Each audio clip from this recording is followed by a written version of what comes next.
Hello people, hope you are all doing well. In this video we are going to start library management system using Java, Swing and MySQL Database. So without wasting any time, it's a urge to all of you to please subscribe the channel named Tuition Tonight who are new here. So this is the project that is really demanded from the audience. So we are today going to create this project. First of all, you just have to go onto the Apache NETBEANS 12.6 and create a single project with the name of library management system. This project can easily be made on the version 12.6 and above, and you can also create on the below version as well. So there is no need for version dependency. Alright, now the first thing first, what you will do over here, you just have to go on www.tutionstonight.com in order to get the source code. I have already placed the source code on the website. So on this page you will find the library management system. So just click over the link and get the GitHub link of that source code. You can easily get the code, but you just have to follow the steps.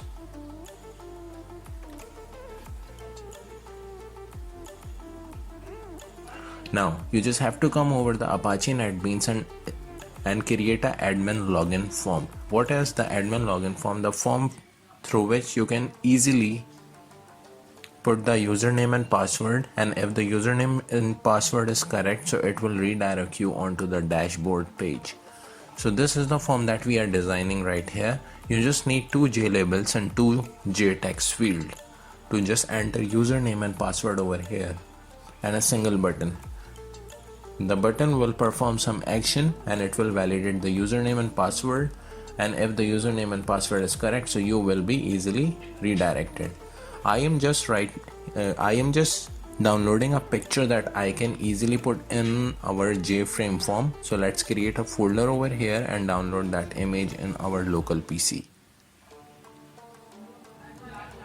See, this is the image. So we just have to resize that image. You can just go into the edit and resize the image on Paint tool. So as you can see, I have resized it. Just save the image, go onto the Apache NetBeans, click over the J label, go onto icon, external image, and find that image that you have saved in your local PC.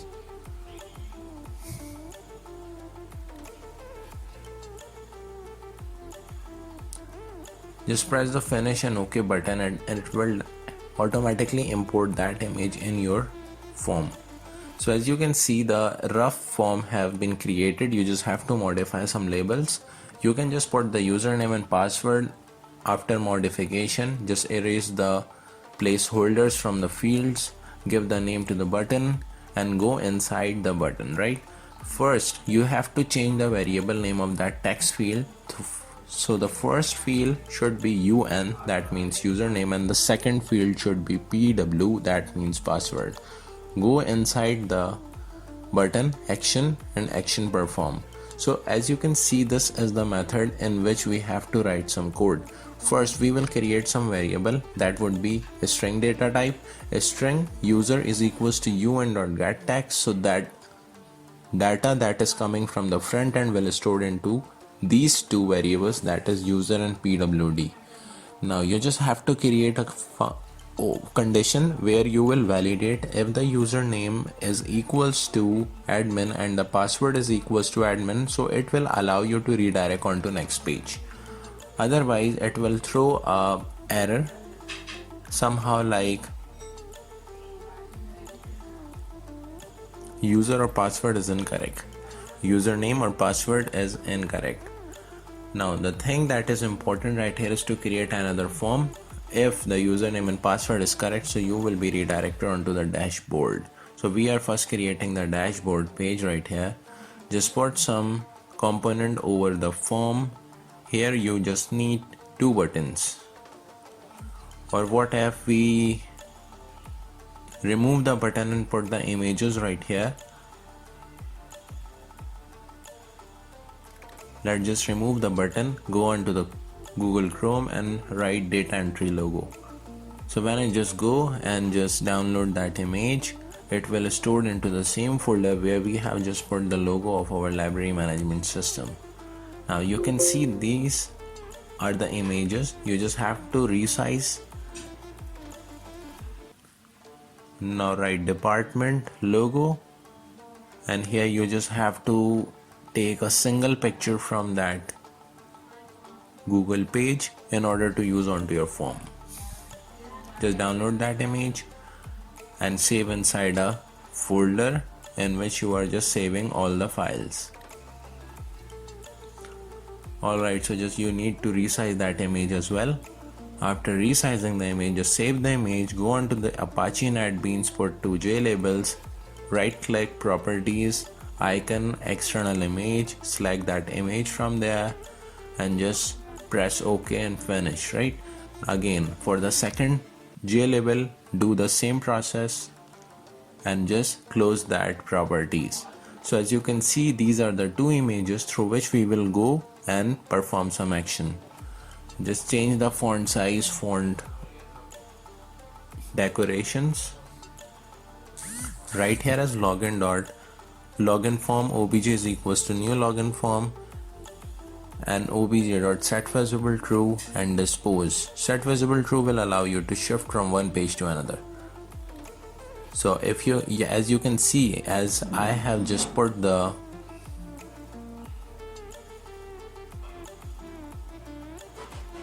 I can just put the wrong page name, so it is just redirecting me onto that page where we are standing right now. You just have to write dashboard obj is equals to new dashboard and you can easily be converted onto next page. If I just put the wrong username, so it will give me some error. So hopefully you like the video. Please support us on Patreon.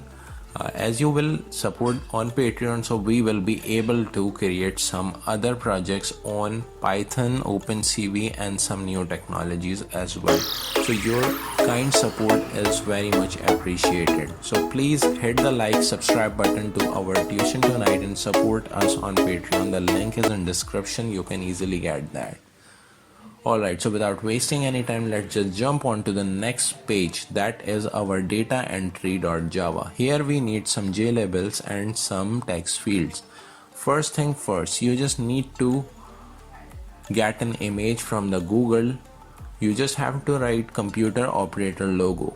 So if you just write the computer operator logo, you will find some images that should be transparent.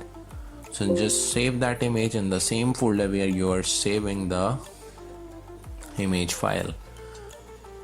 Alright, just import that image into your JFrame form. And the image is on the form. Just put some decoration on the text. Modify the JLabel's name.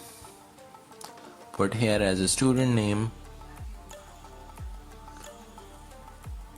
Father name,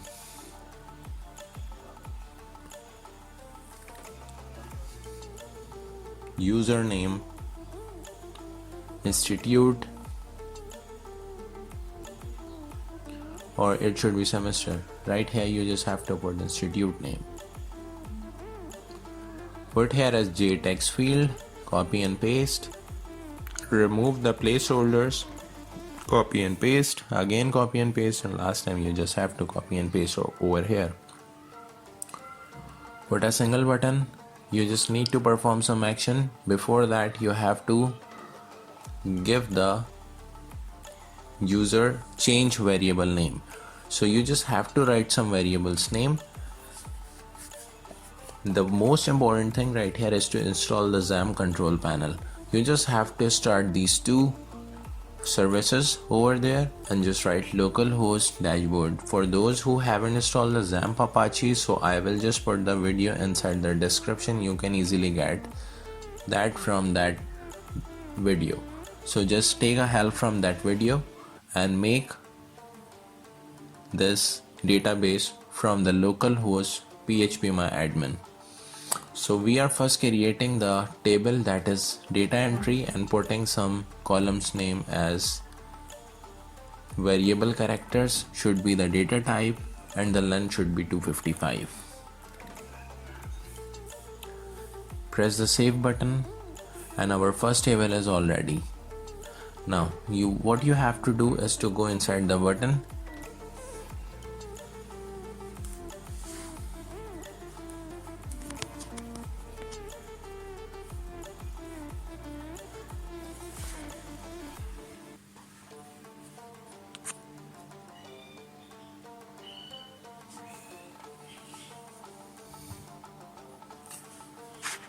We are just creating some variable to store the data which is coming from the front end. So we are just creating a student name, father's name, username, semester, and institute.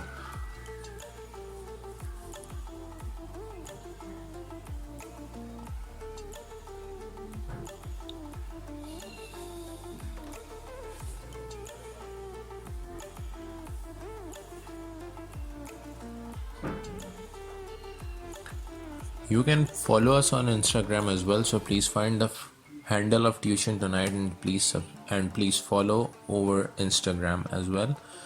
The thing that is very important right now is to create a try and catch statements. Inside the try statement you just have to write first that a class.forName and give the MySQL instance. That should be com.mysql.jdbc driver. Now you have to call the connection class and create an object for that class. After that you have to write driver manager.get connection and just pass 3 parameters inside the brackets. The first variable should be JDBC MySQL localhost 3306, and after that the database name, that is LMS, that we have created on phpMyAdmin. Now the important thing for all of you is to follow this step. When you just go into the library, and if you are using 8.2, so you will find the MySQL JDBC drive in that list. But if you are using the higher version than 8.2, you just have to go onto Google Chrome and write MySQL JDBC. The first link will appear and you have to just go onto that website and select the platform independent and just download the zip file. Just clicking over this button and it will just start the downloading process of the MySQL connector JDBC driver. So wait for the completion of download, extract the file, extract that zip file, go onto that file, extract that, and just check whether the driver is here or not. Yeah, the driver is available right here. Just click over the libraries and add jar file. So when you just go inside the download folder where you have saved that, you will find that driver. Just double click over that and that driver will come into your libraries folder. Now you are enabled to access the Java library or the Java built-in MySQL drivers, right? Now you have to create a variable with the name of SQL and you just have to write some query inside this parameter. We are just inserting the data into the MySQL table, that is data entry. So we have to pass the 5 question marks, that means we want to put the data at a runtime. Now you just have to create a prepared statement over here, and after that you just have to call that object and write set string, pass the variable's name that you have created on the front end. So just you have to write as name.getText, copy and paste that statement for the 5 times, put the serial numbers one by one on the first parameter, and after that just put the field name after the serial number. When you just complete all these stuff, you have to call the function that name execute update, and after that you can just put j option parent.show message dialog, so you will be able to show the message on pop-up screen that data inserted successfully. After all this stuff, you can close the connection, and inside the catch statement you can put the message that there is some error, right? So as you can see, if I just write the student name Alian, father name Ahmed, username this, semester first, and institute name, it is showing me some error of localhost using the password no. So that means I have just done some mistake inside my syntax. Alright, just go on to that and just put the root over there, and when I just run that file and again put some values inside that field, and after that when I just submit the button, it is showing me another error. That means the database table name is incorrect. So let me just correct the table name, and after that when I just put the value again, and when I just press the submit button, it shows me data inserted.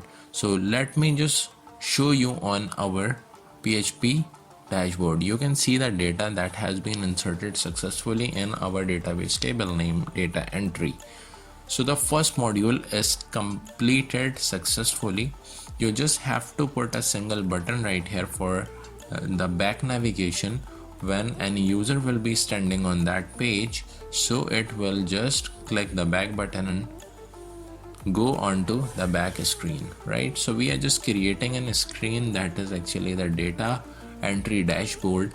We just need some button right here. The first should be insert, the second should be edit or update, and the third should be delete. These are the 3 options that we need to put inside our dashboard of data entry, through which we can handle the data entry module. When you just put over the event and mouse clicked and action performed, so you will just have to write that class names object, write obj.setVisible true, and after that just put the dispose function over there.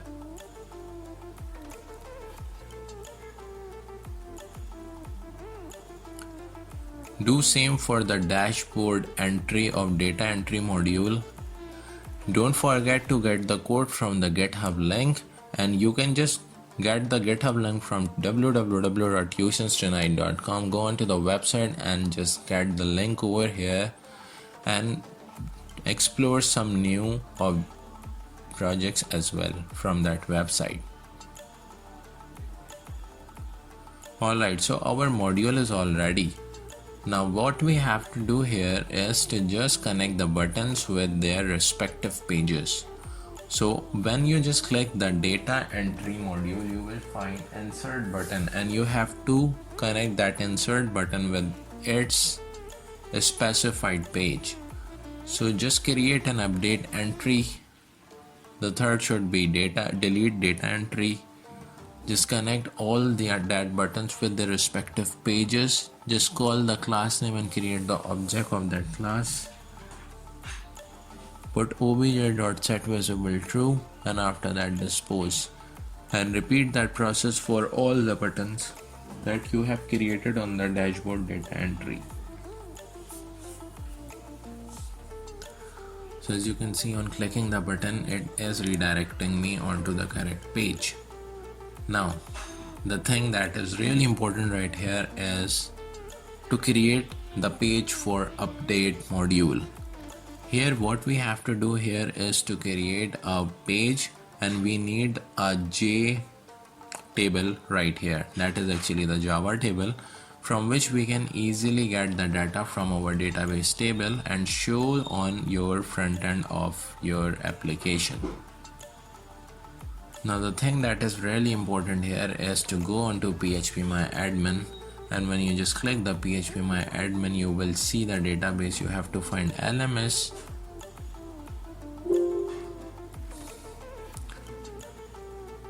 write the S name, write the F name, write the third column name as uname, username, the fourth should be semester, the fifth should be institute.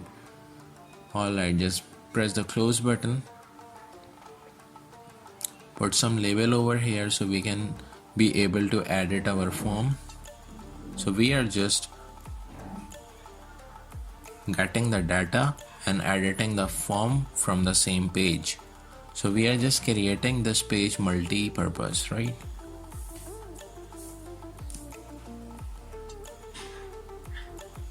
So we need some variables, so we need some JText fields. Just copy and paste over here, added the text, put some button over the form, modify the name, that should be search, that should be added, event action, action performed.